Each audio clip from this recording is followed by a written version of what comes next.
second time in his second season. Already the first player in NCAA history to reach 20 touchdowns rushing and 20 passing in the same season, Tebow became the first sophomore to win college football's highest individual honor. With speed and a strong arm to go with his power and grit, Tebow is part throwback to the days of single-winged football and part 21st century prototype for the position. Tebow received 462 first-place votes and 1,957 total points. Arkansas tailback Darren McFadden finished second for the second season in a row. Tebow, primarily a runner in a backup role on the Gators' 2006 national championship team, entered his first season as a starter, facing doubts about his passing prowess. He more than proved himself in that area by completing 68.5% of his attempts for 3,132 yards and 29 touchdowns. He also reestablished himself as a tremendous running threat by rushing for a team-leading 838 yards with 22 touchdowns. Tebow accounted for at least 2 touchdowns in every game this season, and even more impressive is that Tebow compiled such gaudy numbers against a respectable schedule. Florida's 12 opponents this season were a combined 88 and 58. Tebow is the third Florida quarterback to win the Heisman Trophy, joining Steve Spurrier and Danny Wuerffel. He's also the first Southeastern Conference player to win the Heisman since Wuerffel in 1996. Florida's Heisman winners have something in common other than playing the same position. Spurrier's dad was a preacher, Wuerffel's an Air Force chaplain, and Tebow's a missionary. Tebow, who leads Florida into the Outback Bowl against Michigan, will be looking to make history again next season. He'll be trying to join Ohio State's Archie Griffin as the only 2-time Heisman recipient. All around the swamp. There's the snap of Tebow. He's trying to run for the record, and he's in the touchdown. Oh my! We congratulate Tim Tebow, the 2007 Heisman Memorial Trophy winner.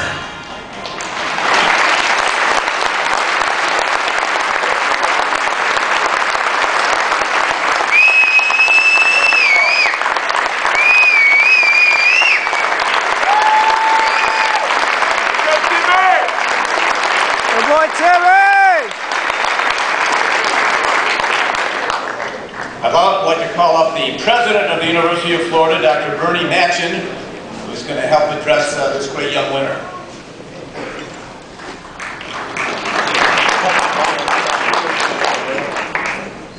Thank you very much and good evening.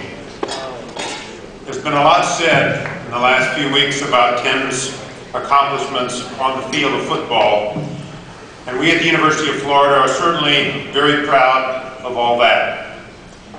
But I am particularly proud of his accomplishments as a student. He majors in family, youth, and community service. He has currently a 3.77 GPA and was selected Academic All-American this year. Now I say currently because I'm beginning to worry about this Heisman thing and whether he's ever coming back to Gainesville because he's got 2 more finals to finish this week. I'm also very proud of his commitment to public service. His faith is very important to him. He truly lives his Christianity, and he has served as a missionary in the Philippines. He speaks at schools and at prisons. No one doubts his priorities of faith, family, academics, and then athletics.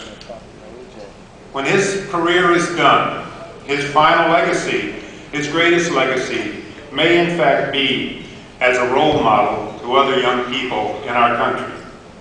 Any school would love to have Tim, but he grew up in the Gator Nation. Steve Spurrier showed us Gators how to win. He set the standard, and he will always be a Gator.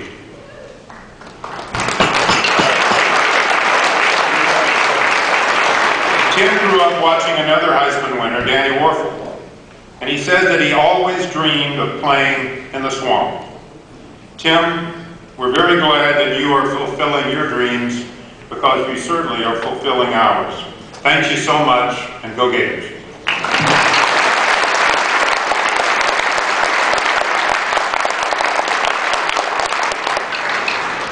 Now we bring up the man who coaches Tim Tebow, the head coach of the Florida Gators, Urban Meyer, the last year's College Coach of the Year, the coach of the National Championship team.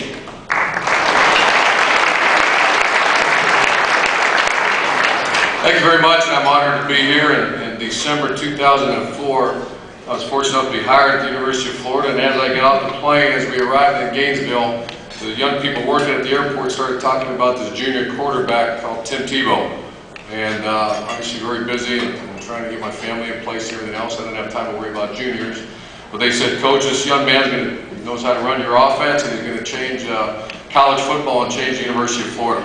So what happened is after we finished that recruiting season, went on through 2004 or 2005, excuse me, Tim won a state championship, and we got in a very heated recruiting battle with several other top college football teams. And there wouldn't be a day go by that Gator Nation or fans or even some of our teammates or our players would ask about this Tim Tebow guy, as he was setting all kind of high school records. On December 14, 2005, I get up. That's decision day for Tim Tebow. And I have no idea where he's going. So I get up, I have 3 great kids, and it's my 2 daughters. I said, Dad, where's Timmy going to go to school? I said, I don't know. My beautiful wife comes downstairs, and you know where he's going, where's he going to go? I said, I have no idea. So I get in my car, start driving to work. I stop and get some gas. The gas station attendants, everybody's saying, where's Tebow going to school? I start driving to work, there's a bank, I'll never forget it, it's flashing red lights, come to Florida, Tim Tebow. We're getting ready for bowl practice. In 2005, our players are asking me, I go for a jog on campus, I think you're getting a mix. Everywhere I go, I keep hearing about it's Tim Tebow. It's about a year and a half now. That's all I'm hearing about is Tim Tebow. So